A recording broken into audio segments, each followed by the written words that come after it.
Hey guys, this is Gamer Cow, and well, after the disaster that was the two-headed dragon coming up, I figured I wanted to kinda show the mini-boss stuff off, like, properly, because I don't think I can defeat them all just now.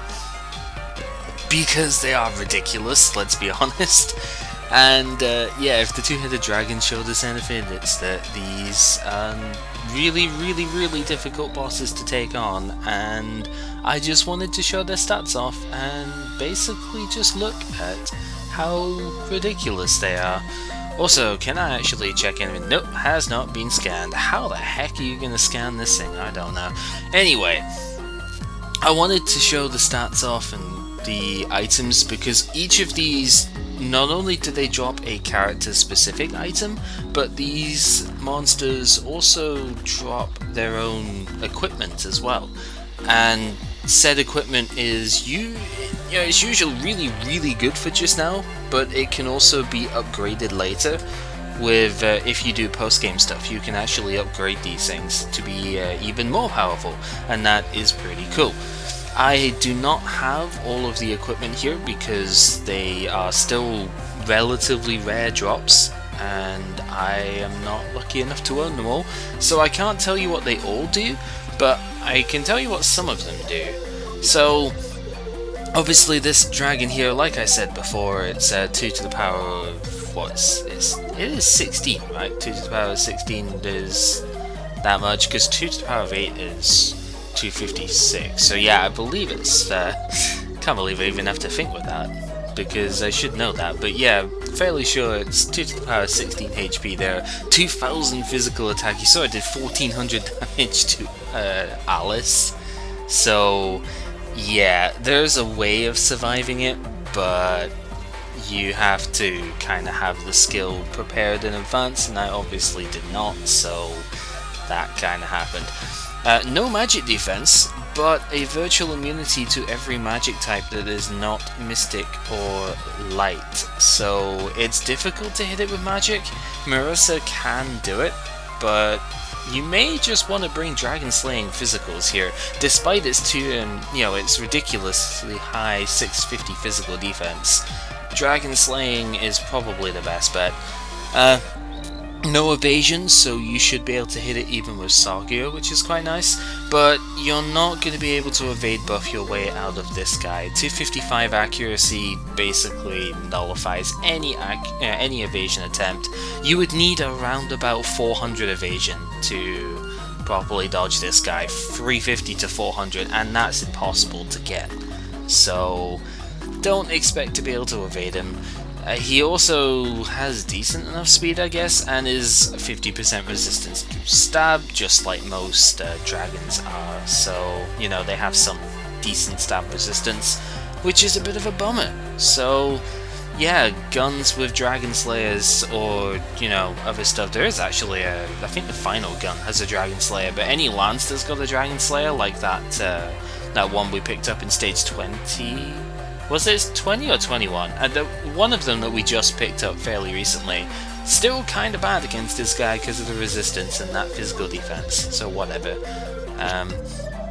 Then we have the Lightning Baron, which is the final version of the demon enemies. So I should note, this guy appears in room D, this guy appears in room E, and it's basically as difficult to kill as all the rest of the demon things, 50% divine barrier, really good defenses, 55,000 HP though, that's 5.5 times more than the previous one, and it has strong enough attacks to just wreck you as well.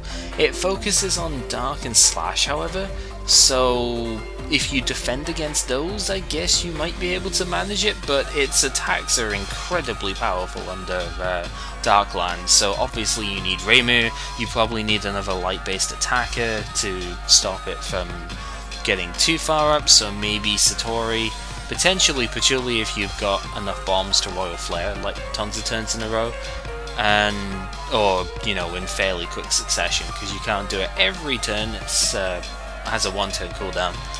And yeah, it's nasty. You're probably going to want Yomu, Manusa, maybe Byakuran to just element her, that would probably be good. It can be silenced, but you see its resistance is 125, so it's hard to do. You'll probably want to use the, what is it again? Her Byakuran's spell that inflicts silence. In fact, do we even have that yet? I don't think we even have Byakuran's spell that inflicts silence yet. I think it's a last spell, so yeah, if you could silence it though, that would stop it doing half of its attacks, because you know, all the demon attacks are magic, so that's pretty cool. It's just hard to do, so yeah. Just try and focus this guy down as quick as possible, I guess. So, I also didn't say what the item here was, the Hinatori Wing. You know, each of these bosses also drops a character synthesis material, legendary tier, so, you know, this is not a feather anymore, this is the one you need to craft the tier 7 stuff.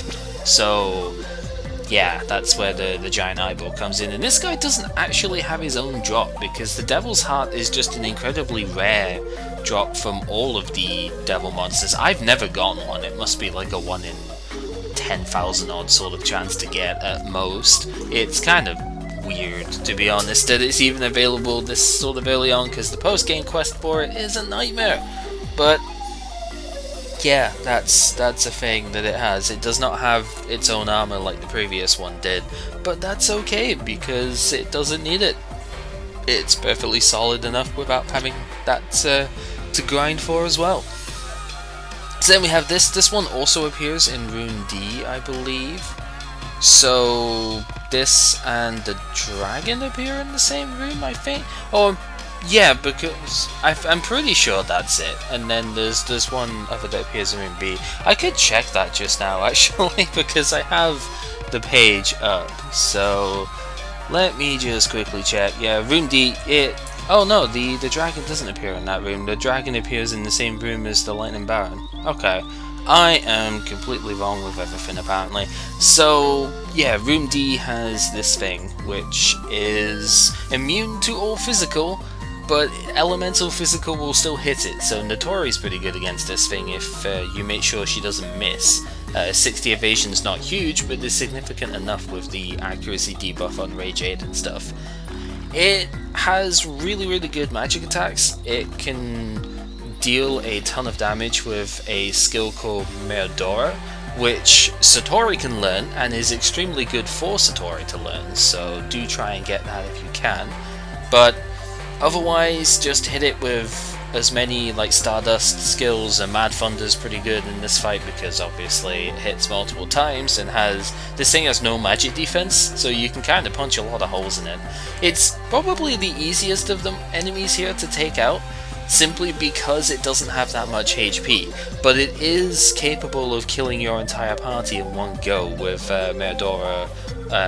Well, it can kill anyone with Meodora, but it also has Meteor, which will one-shot you, so yeah, it's easy, but not if you let it take too many turns. It drops Patchouli's item, and the Holy Grail is a light-based staff, and that's all I really know because I have never actually picked it up. I just know it's a staff weapon, it enhances light damage, it probably has like max exorcism or something, and yeah. Also, this thing regens, but it regens like 1% of its HP, so it's not even relevant. In fact, it's not even 1%, it's 1,000th of its HP, basically. So, yeah, not relevant. The other thing that appears in the same room as that, however, is a nasty giant monster here with a whole bazillion tons of arms, and it uses tons of blunt attacks, as you would expect. It doesn't have the best defenses in the world, let's be honest, and it does have a big weakness to earth, so if you can hit that, which you will, since this thing's weak to all 4 elements, you will probably have earth in your party as well, so yeah, try and make sure you have that around, but it hits really hard, so you'll need to probably use Alice for this fight, and also use her Holland doll for physical defense damage stuff. That's kind of the same way that you should fight this thing, which is why I just didn't have the skill available, and I probably should go back and make that skill available to me, but those skills that Alice had that reduces damage that she takes from either physical or magic by 90%, are really handy for these monsters that are otherwise impossible to tank hits from. Obviously that means you're not then defending your parties, so they can still get targeted and all of that fun stuff, but it's a risk you've got to take. Have Moko as your commander and Sanai in the party, and hopefully you will not die. That is essentially all you can really hope for. But you may just be able to bum rush this guy, I suppose. If you're really able to do 60,000 HP damage wise in one go, then, or not one go, but before it kills you, then that's kind of cool. Then we have Room C's monsters, which includes a very generic knight guy who actually does have a crystal shield, so try not to use light attacks on it because, yeah. Also, this thing drops Aya's arsenal thing. I really should remember to do that first. It drops Aya's thing, and the Zeus's robe is a heavyweight armor that actually has some regen properties. It upgrades twice, I believe. At least, if I'm thinking of the same one, I could check my items, because I have the fully upgraded version here. It's like the golden cassock it upgrades into, eventually, which has MP regen as well as HP regen. Super good item. Anyway, this guy hits you with a lot of slash based stuff, and he does hit hard enough that he can take you out if you are not careful. Also, 500 HP regen is not insignificant, so yeah, you know, watch for that. But it's a warrior monster, so Sakuya's tier 6 sword has a slayer here, obviously Notori has a slayer here, Marissa's got a slayer here, so it's not too difficult to attack this guy, because he doesn't have any resistances to your stuff. You've just got to watch the fact that his shield is there, which Sakuya can ignore, so that's pretty good. And yeah, the Excalibur's really nice too. It's a sword that gives you 100 HP regen per turn, and this guy drops Byakuran's top tier like accessory thing, so crafting thing, that's what I really mean. So then we have the other thing in Room C, which is another resistanceless magician this time, and this guy is probably the second easiest of the mini bosses to take out, but again, he can nuke you whenever he feels like it at the end. He gets 2 attacks per turn, and Meteor is within his arsenal during the final stages of a battle, so do not take this guy for granted. I have no idea what the Bionac is, so I can't really tell you anything about that because it's never dropped for me, and this guy drops Notori's final tier material, which is pretty good. Then we have Room A's monsters, which I don't know why the ordering is so weird in here, but yeah, we have monsters in Room A now. So the Basque is a really powerful physical warrior thing. It's basically a much stronger Pendragon, just without the regen, and it's kind of ridiculous. It has 50% resistance to physical and 450 physical defense, so magic attacks are really the only way you're going to damage this thing. Even if you do have Slayer stuff, I think this guy counts as a Mimic, because he is immune to light and dark. So he's not actually a warrior, which makes slaying him a bit more difficult. And yeah, 800 physical attack, it's really fast, it hits very hard. It's got all sorts of skills from Shredder to Gale Sword to Arkula Sword, which will nuke even Alice because it ignores defenses, and yeah, it's just crazy difficult to take this guy down. But in the same room, you have something which is immune to magic attacks, making hunting in this room kind of difficult to do. The Darkonia Marissa, I did show this one very briefly before, but it's more sort of spoilery on that sense. So the thing again that got me Megalight Beam, it is a weakened version of the Yukari's in terms of being able to deal damage to it, but it has, as you see, just under 10,000 HP to compensate for that. So this thing is an absolute monster. You're not going to be able to damage it too much with magic, and physical, even this is where Dragon Fang Strike was actually doing a lot more damage than Enlighten or Crescent Moon Slash for some reason. So yeah, this thing hurts a lot. It can, deal a ton of damage with Megalight Beam. It has Space Smash at its disposal. and it's just really hard to take down. The 120 evasion doesn't help as well. You're going to need a high accuracy attacker to deal with it, because someone like Sakio or Notori are just going to miss this thing. And yeah, it's very mean. So you need at least two good physical attackers really to take this thing on. Arcula Sword I think can do decent work against it, so you'll probably want to bring that on Satori, but it's rough. The Stardust Shield is really good though, and I didn't actually talk about the Obsidian Armor here. Again, kinda bad with this, but whatever, I didn't plan this out, so who cares. The Obsidian Armor is a mid-weight armor, if I remember rightly, that has physical resistances. So that is pretty cool. I know it upgrades again, but I don't remember if it upgrades the defenses as well. The resistances as well, I should say. But I think it's the mid-weight equivalent of the Ogre Mail. I could probably check, because it upgrades to Hades armor, I think, and I have that on me. So yeah, I'll check that at some other time, I guess. The Stardust Shield though is really good. It's catch-all shield at the mid-weight tier, so it's pretty strong. I mean, defense-wise compared to the other shields that we've got, it's ridiculous. So I think it's well over 200 physical defense, and it's got about a 40 or 45% activation rate, something like that.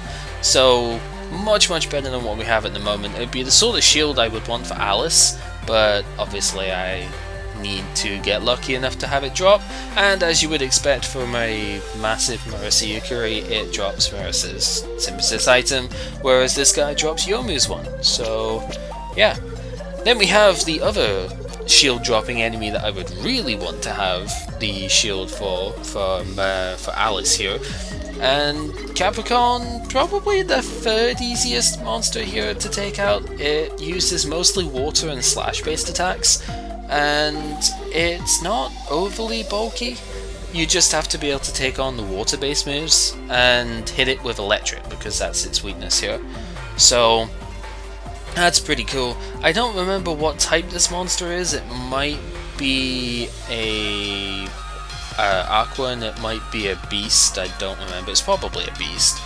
So maybe there's some slayers that you could use for that, but it doesn't have any physical resistances, so a elemented physical attacker is probably a good way to go here. Obviously magic attackers work very well too, and the Libra Shield is another catch-all shield for the heavyweight class, and the Libra Shield is one that I use even like super late into post game, because it is that good. It has like a 40-45% activation rate once again, and its defenses are just crazy good. And usually this is one where Alice will always manage to defend against every attack that comes anyone's way, so yeah, it's the ideal shield for Alice to be using, really. And then you have room F. I believe this is in the final room. Yeah, because we've gone through all of the others here. So the final room's monsters include a nasty snake thing here, which basically focuses on instant death attacks, and it is very good at said instant death moves. It's got a decent amount of induction, and it's enough that it will pierce through Sanai's buff and death resistance Kiro, because it is that much of a butt. And if it's not doing that, it is most likely using either, I think Dark Wall is an option that it has, and it also has the nasty Paint Bond, which is evil, to say the least, because we've seen it already on the Nightblade Curse back in stage 9 and 10, that it deals damage inversely proportional to the amount of HP the monster's lost, but because this thing's got 45,000 HP, it will basically one-shot you. As soon as you start doing damage to it, it will one-shot you, and that's just jerkish, you know. It is weak to light, so you can take that on, and it obviously drops giant snake skin. I didn't say Capricorn, you can read these things anyway, obviously, but I didn't say that it drops Sakio's thing, but it does, so there you go.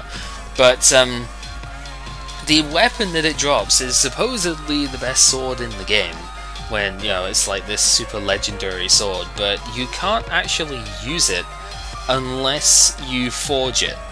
So it has actually really solid stats, to be honest. It's it's like 186 attack or something close to that, and about 100 to 120 accuracy. So that's really, really good. It's sort of similar to the Kusanagi in that sense, and it does get upgraded in post-game, like late post-game. And then it has 256 attack or something. It's like the strongest weapon, basically. But it needs some kind of silly materials before you can forge it in the first place. So I don't know. It's something that I got dropped, but I've never been able to use. So yeah. And then this is not actually the last monster in room F. This guy is super ultra rare and can show up in any of the rooms, and it shows up with regular enemies. So it's a stronger enemy than normal, but it doesn't do too many dangerous attacks if I remember rightly. It has Mad Thunder, that's probably its most dangerous move. And it's relatively good at physical defense. I think it can also shield against magic with that equipped shield, but it's weak to electric, so you can deal with it that way. The Exorcism Moon Shield is extremely good though. It's a magic based lightweight shield that can sometimes defend against physical, and it's got like a 50% activation rate or something. It's really good, and it's the go-to shield for Notori in my post-game file here. So I don't know why, I figured for some reason I always like having a magic shield on Notori, probably because her armor gives perfect dodge, so she can already evade physical, and she has no defense against magic, so yeah. It also drops Alice's unique material, which, okay, that's fine, but you can obviously also get it from other stuff. But this is actually the only rare monster that gives it, because the final monster in the last room is not actually this guy, but I guess we can talk about this guy anyway, because this is room B's monsters at this point. So, or back at room B. I think the Giant was in room B as well, so I don't know quite why this guy is separate. Again, the ordering is weird here, but this is a light-based tree, and you may have gathered that from the super spiritual stuff here. I haven't fought this thing very often, but I know it's, if you don't use dark attacks to lower the land power, then it gets excruciatingly powerful, and of course being a tree is resistant to stabs, so there is that. But you need to just hit it with fire as quick as possible and defend against light, and generally you're okay against this thing. You might also be able to petrify it, because, well, we petrified that other tree before, so that'd be kind of fun. But I have no idea what the item it is it drops. It obviously drops Reimu's synthesis material, but I have no idea what the gear is, because I've never had it drop. It sounds like it would be a sword of some sort, but I do not know, and I haven't looked it up, and I'm not intending on looking it up at the moment because I don't really care for it too much. But the final enemy in the final room is not something to drop Alice's material, but something to drop obsidian at a tiny rate. You're gonna get it from the Hydra in stage 20 more often than this thing, but the Yukari King is pretty much exactly what you would expect. It has 10 HP, whereas the Stray Yukari had 8. It has all the evasion and accuracy and perfect dodge and all of that annoying stuff it had before. It runs away just as often, and it is just about immune to all damage, so there is that going for it. But if you manage to get the Yukari Crown, which is something I did get in this file at one point, you get an accessory which gives you 100% more experience for the character that it's equipped to. Well, technically it's 50%, you can upgrade it to 100%, so yeah, you get an item that gives you 50% more experience, and that by itself is just ridiculous, you know?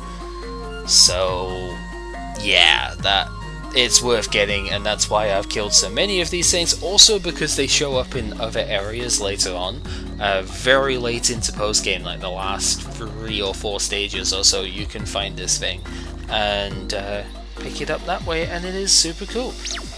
So yeah, those are the monsters, and this is some of the level stuff on my basically at the final boss file. I guess I should maybe go over the equipment stuff that I was thinking of. So, where was the... well, I should be looking for the armor, right? So, yeah, okay, it's not Hades, it's Abyss armor. This is the upgraded version of the Obsidian armor. So, obviously the Obsidian armor doesn't have anywhere near this much defense, but it still has the resistances to the 3 elements there. So, 25% resistance to all, still not bad on the midweight armor, and of course that defense is crazy good.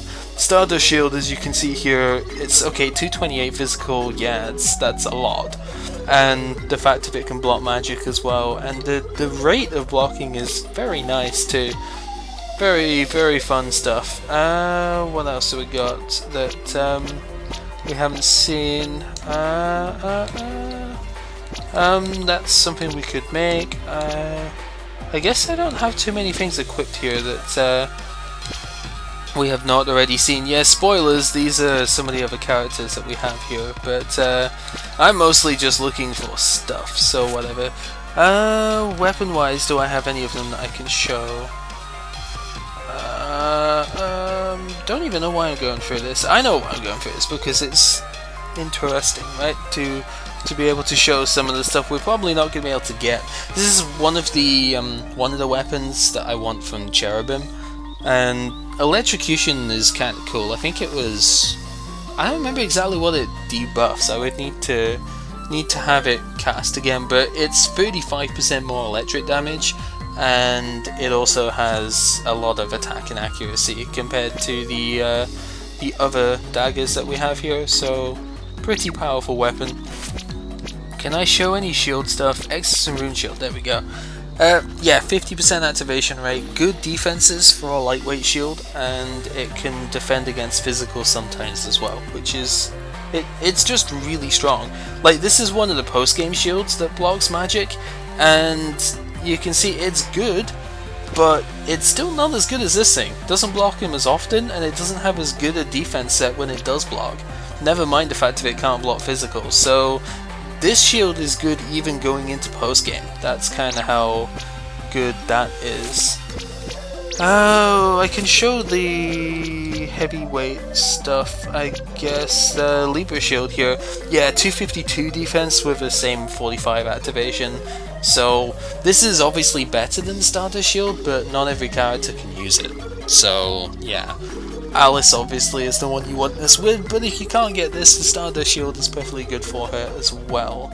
So yeah, and again, to sort of compare, this is one of the post-game shields that you can get, and it is still not as good in general. Obviously it has the physical enhance, but yeah, it doesn't defend as well as this one does, so that's still interesting to note. And then the Sacred Clothes, is this the same one? This might be the upgrade of the Zeus's robe. I think it is actually, and it also has elemental resistances. I don't remember it doing that, but yeah, I guess that's something it does, because yeah, it's kind of cool, to be honest. Because I don't have it equipped on anybody else, so yeah, it basically just increases your elemental resistance as well as giving you regen powers. So that's kind of cool. Did I get... Oh, I got the dragon robe as well here, so I can show that it doesn't actually have elemental resistances, but it has both resistance and magic defense up, and a little bit of evasion, which is kind of cool. So yeah, it's a neat item to get. Any other ones that I could have picked up? Oh, I have the Hades armor here. So the Hades armor, I think, is the upgrade to the Obsidian armor. So I was right in that. It goes Obsidian to Hades and then again to Abyss once you upgrade it another stage. So that's kind of cool. And I don't really have any of the other ones to show here, I don't think. So that's kind of disappointing, but I do have weapons to show. So this is the sword I was on about before from the snake. It can't be used as is, but I think I actually did forge this one, so I could use it if I wanted. I don't really see the point though, because like a sword with the Kusanagi is amazing, and this is slightly more powerful, but it doesn't have any of the slayers, and it also doesn't have as much accuracy, it doesn't give you the MP bomb, etc, etc. I honestly don't think this is that great, but if you upgrade it, then it might well become great at that point. So then we have the upgrade to the Excalibur. So this does have 200 auto heal. It also had Exorcism, I forgot to mention that, but yeah, the Excalibur itself has 100 auto heal. So not quite as good, but still pretty solid, let's be honest. Do I have any lances that I can show? I don't think so. Maybe that's what the tree drops actually, could be an axe, because I do not have anything else that it could be, and none of these are actually dropped ones there. So yeah, that's pretty much all of the gear that I have that I could show from these enemies. So yeah, I just wanted to very quickly show the stuff off, because I might not be able to do all of this in the playthrough itself, simply because I don't. Partly I've got to encounter them, mostly because I don't know if I can beat all of them, so I wouldn't be able to show the stats off or get the items that way. So yeah, that's what we have in this part 0.5, and next time, well, I guess we're gonna go and hunt some more dudes if I have not already done so. I don't know exactly when I'm gonna fit this into everything, but I shall consider it deeply. Not really, but yeah.